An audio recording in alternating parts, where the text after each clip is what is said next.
I'm Rachel McCaskill. You're watching the NUTV News Show. In this week's news, as the situation in Egypt continues to play out, 3 Northeastern students have safely returned from the unstable country.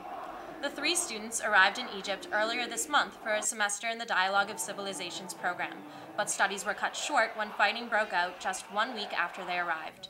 In partnership with International SOS, the 3 students were transported back to the U.S. without incident. I was just kind of shocked at what was going on, some of the things that they were doing. I know that they were doing it for a good cause, and I kind of am all for what they were doing.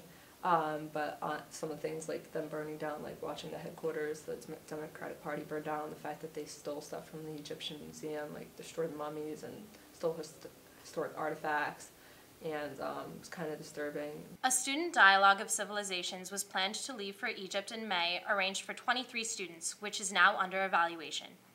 And a former NU student is caught in the middle of the fighting.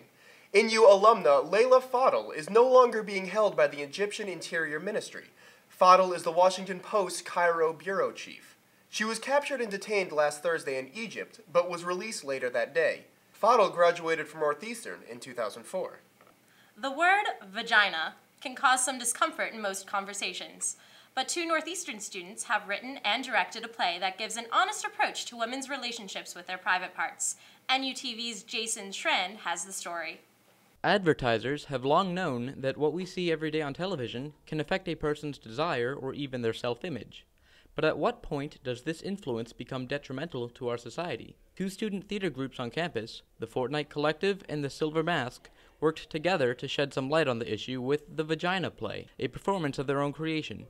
We were tired of seeing the regular vagina monologues year after year because as important as it isn't so relevant to our daily lives. We just played with lots and lots of material, different scenarios, and we ended up formulating this play with characters and a plot line.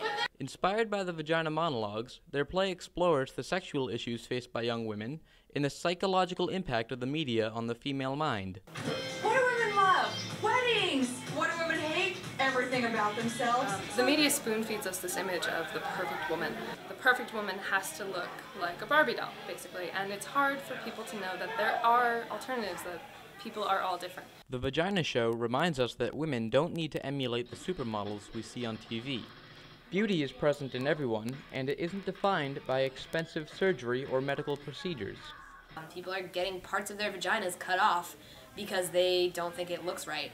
Even though the play was focused solely on the feminine, the performance attracted a very diverse audience of Northeastern students. I saw people from my dorm who hate theater, and I saw people who have been seniors and in the theater department their whole life. It really brought a range of everybody at Northeastern to come see it. It was really cool. The Fortnight Collective will be performing the Vagina play again this April. This is Jason Schrand, and you're watching NUTV. Also be sure to stop by the Studio Theater this week. The Department of Theater presents The Learned Ladies, a Moliere play ridiculing pretentiousness and elitism. The play runs until the 13th. For tickets, go to neu.universitytickets.com. The men's hockey team will play for its 5th Beanpot title when they go up against Boston College at the TD Garden next Monday. Earlier, the Huskies beat Harvard 4-0, while Boston College beat Boston University 3-2. Northeastern hasn't won a Beanpot title since 1988.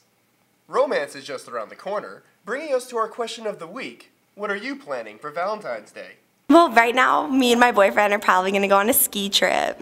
I'm just going to go out with a couple of my friends. We're going out to dinner. My roommates and I are making a romantic dinner for ourselves. Well, for Valentine's Day, I'm going to a party.